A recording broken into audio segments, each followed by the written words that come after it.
Before the paperclip, organizing paper was a small but persistent problem. Paper itself had become easier to produce and more common, but the ways people managed it hadn't kept pace.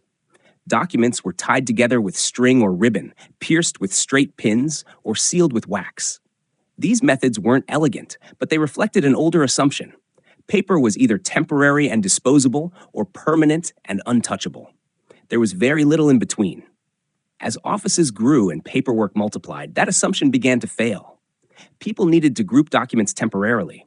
They needed to rearrange pages, remove one sheet without destroying the rest, or hand papers to someone else and expect them back intact.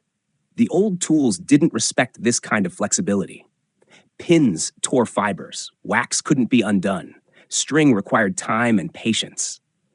Every solution asked the user to choose between security and convenience. The paperclip exists because that trade-off became unacceptable. Early attempts to solve the problem leaned toward mechanical certainty. Metal fasteners clamped pages together tightly, sometimes folding the paper or punching holes. These devices worked, but they imposed damage as a cost of organization. The underlying assumption was that paper could absorb a little harm in exchange for order. The paperclip challenged that assumption by introducing a different goal: hold without harm. That goal immediately introduced constraints. Whatever replaced pins and clamps had to grip paper using friction alone. It couldn't rely on piercing, adhesive, or permanent deformation. It also had to be cheap enough to be disposable, yet durable enough to be reused. This combination is more difficult than it sounds. Wire became the obvious material, not because it was ideal, but because it was available, inexpensive, and flexible. But a straight piece of wire doesn't hold paper. It slides. Bend it too sharply, and it leaves creases. Bend it too loosely, and it falls off. The problem wasn't just finding a shape that worked. It was finding one that worked reliably across different stacks of paper, thicknesses, and user behaviors. The familiar looped paperclip shape emerged as a solution that balanced these competing needs. Its overlapping curves create spring tension without requiring a mechanical hinge. That tension adapts automatically to the thickness of the paper stack. Add more pages, and the wire flexes slightly. Remove pages, and it contracts. There's no adjustment required from the user. This is where the design starts to become interesting. The paperclip doesn't clamp down on paper at a single point. Instead, it distributes pressure across a wider area. The loops create multiple contact points, which reduces tearing and minimizes visible marks. This is why a paperclip often leaves a faint impression rather than a hole or rip. The design doesn't eliminate damage entirely, but it keeps it below the threshold most people notice or care about. That threshold matters. Human beings are remarkably tolerant of minor imperfections if they don't interrupt the task at hand. The paperclip exploits this tolerance by being gentle enough. It doesn't promise perfection. It promises non-interference. There's also a behavioral constraint embedded in the design: reversibility. A paperclip can be applied and removed without consequence. This encourages experimentation. You can clip papers together without committing to that decision. You can undo it without penalty. Over time, this changes how people treat documents.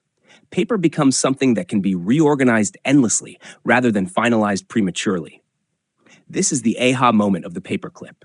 It doesn't just hold paper, it enables indecision. That might sound trivial, but it's not. Many office tools push users toward permanence. Staplers assume finality. Binders assume categorization. The paperclip assumes uncertainty. It's designed for situations where you don't yet know what matters, what belongs together, or what will change. That assumption aligns closely with how people actually work. Most documents aren't finished when they're first grouped. They evolve. They circulate. They get annotated, separated, recombined, and sometimes abandoned. The paperclip accommodates all of this without asking the user to think about the tool itself. Cost is another silent constraint that shaped the paperclip's success. Because it's made from a single piece of wire, it's cheap to manufacture at scale. There are no moving parts to fail, no materials to degrade quickly, and no instructions required. This allows paperclips to be treated as both valuable and disposable at the same time. You can reuse them endlessly, but you don't hesitate to lose one. That psychological balance is rare. Objects that are too precious make users cautious. Objects that are too disposable encourage waste. The paperclip sits in between. It's replaceable, but not meaningless. Its simplicity also allows it to survive changes in context. Offices moved from paper memos to printed emails, from filing cabinets to desktops, from typewriters to computers. Through all of this, the paperclip remained useful because its function wasn't tied to a specific system. It didn't depend on technology, standards, or formats. As long as paper existed, the paperclip had a job. Attempts to replace it have existed: plastic clips, clamps, magnetic fasteners, but none have offered a meaningful improvement across all the original constraints.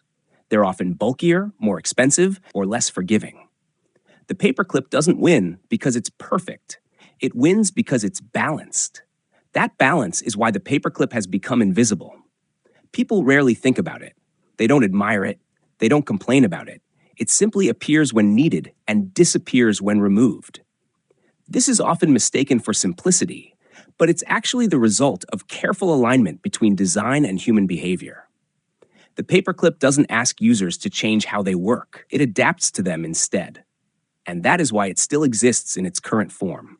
Not because no one could imagine a different shape, but because this one quietly fits the way people think, hesitate, organize, and change their minds. Good design doesn't demand attention. It removes friction so completely that the problem it solved fades from memory. The paperclip is easy to overlook because it did its job too well.